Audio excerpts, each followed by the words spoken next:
meinem Kanal und herzlich willkommen zu meinem neuen Video. Wie ihr seht, bin ich schon fertig geschminkt und zwar Supernatural. Ich zeige euch nämlich heute einen ganz tollen Easy Look, den ihr für die Schule oder für den Alltag schminken könnt. Und ihr seid locker damit in 10 Minuten fertig. Also es ist ein ganz einfacher Look. Ich hoffe, ihr könnt mit dem Look was anfangen und ich hoffe, ihr könnt es vielleicht nachschminken. Ich wünsche euch ganz viel Spaß beim Nachmachen und viel Spaß beim Zusehen. Ich fange als erstes mit der Haut an und zwar habe ich hier von Garnier aus dem DM. Das ist eine BB-Cream, also denke ich mal so ähnlich wie eine BB-Cream. Das ist Miracle Skin Perfector und das ist halt nicht so schwer wie ein Make-up und ich finde, für die Schule ist das auch okay. Ich denke, in der Schule muss man sich jetzt nicht so super mega schick machen, man möchte aber natürlich gut aussehen. Das ist hier der hellste Ton, obwohl, nee, es gibt noch einen heller, glaube ich, der heißt sehr hell. Der hier heißt jetzt einfach hell. Das gebe ich mir jetzt einfach auf die Hände und das ist wirklich die einzige Foundation, in Anführungszeichen, die ich mit den Fingern auftrage. Dadurch, dass die halt nicht so schwer ist von der Deckkraft her. Andere Foundation, wirklich richtig deckende Foundation, würde ich euch niemals empfehlen, mit den Fingern aufzutragen, weil es dadurch halt einfach schnell fleckig werden kann und das liegt so auf der Haut auf. Und dann kann man das nicht richtig einarbeiten mit den Fingern. Auch im Haaransatz und so ist es natürlich schwierig, dann ordentliches Finish hinzubekommen. Bei der hier allerdings ist das kein Problem, da die eine sehr leichte Deckkraft hat. Die gibt es jetzt mittlerweile, also es ist auch die, die ich hier habe, mit einem Matt-Effekt. Finde ich ganz gut für die Schule, da man sich jetzt nicht unbedingt alle Pause im Klo irgendwie abpudern möchte oder so, wenn man eine etwas fettigere Haut hat. Ist aber auch trotzdem schön für Mädels wie mich, die eine sehr, sehr trockene Haut haben, dadurch, weil da halt auch Feuchtigkeitspflege drin enthalten ist. Ihr könnt dann halt einfach nach Belieben mehr oder weniger auftragen. Dann noch gucken, dass ihr keinen Rand habt. Das sieht jetzt sehr, sehr hell aus bei mir gerade, da ich immer Selbstbräuner benutze und von meinem Gesicht das dann irgendwann weg ist und meine Hände haben es noch ein bisschen. Das wird aber gleich mit Bronzer und Rouge dann alles schön ebenmäßig gemacht. So, wenn ihr den Teint dann schon mal schön ebenmäßig habt, ist es natürlich wichtig, einen Concealer zu benutzen. Zumindest bei mir, also wenn ich morgens aufstehe und vor allem, je nachdem wie weit ihr zur Schule fahren müsst ihr wahrscheinlich sehr früh aufstehen. Und da sind Augenringe natürlich vorprogrammiert. Ich habe sehr starke Augenringe, ich weiß nicht, ob man das jetzt so sieht, aber dadurch, dass ich eine sehr dünne Haut habe, kommen bei mir Äderchen auch auf dem Augenlid und so hier überall total raus. Und deshalb benutze ich jetzt keinen leichten Concealer, sondern schon einen, der schön deckt. Und zwar ist das der von NYX, der HD Photogenic Concealer. Und zwar in der Farbe CW04. Das ist eigentlich der Shade, den ich immer benutze, weil der nicht so rosa ist.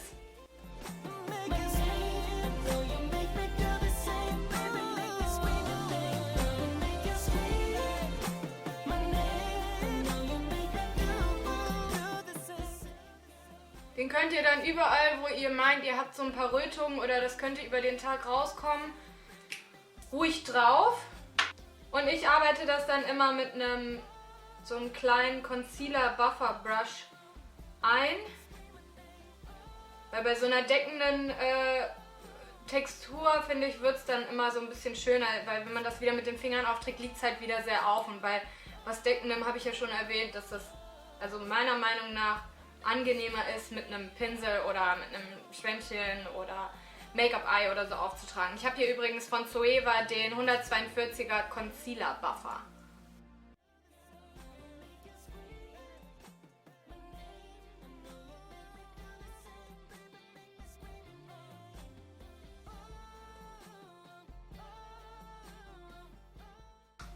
Als nächstes, je nachdem wie stark ihr eure Deckkraft haben wollt, könnt ihr entweder ein transparentes Puder zum Setten nehmen oder eins, was noch ein bisschen Deckkraft hat. Das könnt ihr natürlich für euch selber wählen. Ich benutze jetzt einfach ein transparentes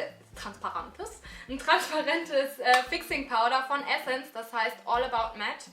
Und da gehe ich jetzt einmal mit einem einfachen Pinsel rein und tupfe das einmal so komplett über die Haut. So ein transparentes Puder könnt ihr auch immer sehr, sehr gut mit in die Schule nehmen. Bei einem pigmentierten Puder ist es schwierig, weil dadurch, dass ihr über die öligen Hautstellen mit einem Pinsel oder Schwämmchen drüber geht, kann es genau an diesen Stellen immer dunkler werden. Und wenn ihr das über den Tag öfter macht, dann wird es immer dunkler, immer dunkler, immer dunkler und irgendwann sieht es so richtig cakey aus und ja, das ist mal ein bisschen blöd. Deshalb zum Abpudern würde ich immer entweder so Matte Papers benutzen, die bekommt ihr auch in DM, auch von Essence und so weiter. Oder ihr benutzt, wie gesagt, ein transparentes Puder, dann verändert sich nicht die Farbe von eurem Make-up. Um noch ein bisschen Kontur und Frische reinzugeben, würde ich euch immer empfehlen, noch einen Bronzer zu benutzen. Und da benutze ich von Catrice Sun Bronzing Powder. Das ist matt, das heißt, ihr habt auch nicht zu viel Schimmer, es wirkt dann halt wieder natürlicher. Gehe ich dann mit einem abgeschrägten Pinsel und ziehe mir einfach ein bisschen eine Kontur noch rein, dass man nicht so fahl aussieht. Und jeder weiß ja, ein etwas gebräunteres Gesicht sieht immer ein bisschen gesünder aus.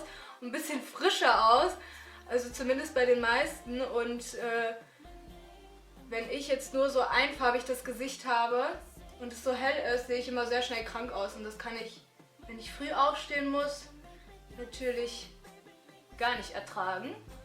Immer noch ein bisschen so am Haaransatz verteilen, damit es natürlich aussieht und ihr nicht hier einfach so einen Strich habt. Auch ein bisschen am Kinn. So wirkt dann alles einfach ein bisschen natürlicher. Nach dem Konturieren mache ich immer noch ein bisschen Frische ins Gesicht, weil dadurch, dass jetzt halt alles so relativ einfarbig ist, müssen wir irgendwie noch ein bisschen Farbe reingeben. Und da benutze ich übertriebenst gerne von P2 den Glow Touch Blush und in der Nummer 040 Touch of Rose. Ich liebe den, weil der hat so einen leichten, perlmuttigen Schimmer und der glitzert nicht auf der Haut. Ich liebe den einfach, ich benutze den fast jeden Tag. Und den gebe ich nur so ein bisschen ganz leicht vorne auf die Wangen, damit es auch nicht wieder irgendwie zu viel wird. Ich gehe danach gerne immer nochmal mit dem großen Puderpinsel einmal so komplett hier drüber, um das ein bisschen ineinander zu verteilen und dass das nicht so aufliegt wieder. Als nächstes benutze ich einen ganz einfachen hellen Lidschatten von Catrice und der ist auch wieder matt und heißt 01 Vanillity Fair. Der ist übertrieben stark pigmentiert, deswegen passt auf, dass ihr nicht so viel nimmt, sonst habt ihr nachher ein weißes Auge. Ihr könnt das entweder mit den Händen machen oder mit dem Pinsel. Ich mache es lieber mit dem Pinsel und ich trage das jetzt einmal komplett aufs bewegliche Lid auf und auch ein bisschen bis hoch unter die Augenbraue, damit das Auge einfach schön geöffnet wird. Auch ein bisschen tupfe ich davon hier vorne in den Augenwinkel. Das mache ich immer gerne mit dem Ringfinger, wenn es nicht so präzise aussehen soll. Danach verteile ich das immer noch so ein bisschen. Weil wenn man sich hier vorne so ein Highlight setzt, dann wisst ihr wahrscheinlich, wirkt es immer noch mal ein bisschen intensiver und das Auge wird einfach ein bisschen geöffneter. Man sieht ein bisschen wacher aus. Als nächstes trage ich noch ein bisschen Wimperntusche auf. Ich habe jetzt vorher eine Wimpernzange benutzt. Und ich benutze jetzt von L'Oreal die Volume Million Lashes Mascara in Extra Black. Und ich tusche jetzt wirklich auch nur oben meine Wimpern. Unten lasse ich einfach mal komplett weg. Meine Augenbrauen lasse ich dann einfach ganz natürlich und gehe einfach nur mit einem Augenbrauengel und das ist von Catrice, das heißt Brow and Lash Designer. Und mit dem bringe ich meine Augenbrauen einfach nur ein bisschen in Form. Das gleiche mache ich dann auch nochmal unten an meinen unteren Wimpern. Dann kleben, das hört sich jetzt komisch an, aber dann kleben so ein paar Wimpern manchmal so ein bisschen zusammen. Und dann sieht es auch nochmal cooler aus. Zum Schluss gebe ich immer noch einen hellen Kajal auf die untere Wasserlinie. Ihr könnt euch einfach merken, alles was ihr dunkel macht, tritt zurück und alles was ihr hell macht, tritt hervor. Deshalb highlightet man ja auch nicht mit einem dunklen Puder, sondern mit was Hellem. Also alles was man so ein bisschen hervorbringen möchte und ein bisschen mehr ausdrücken möchte, macht man einfach hell. Ein dunkler Kajalstift wird eure Augen immer kleiner machen, immer ein bisschen müder aussehen lassen. Zumindest wenn man jetzt nicht so einen richtig krassen Smoky Eye Effekt haben möchte. Und ich denke nicht, dass einer von euch gerne für die Schule morgens eine Stunde vorher aufsteht, um sich einen Smoky Eye Look zu machen. Und deshalb gebe ich jetzt einen hellen Kajalstift und zwar ist der von Max Factor, das ist der Kohl Kajal in der Nummer 09 Natural Glaze.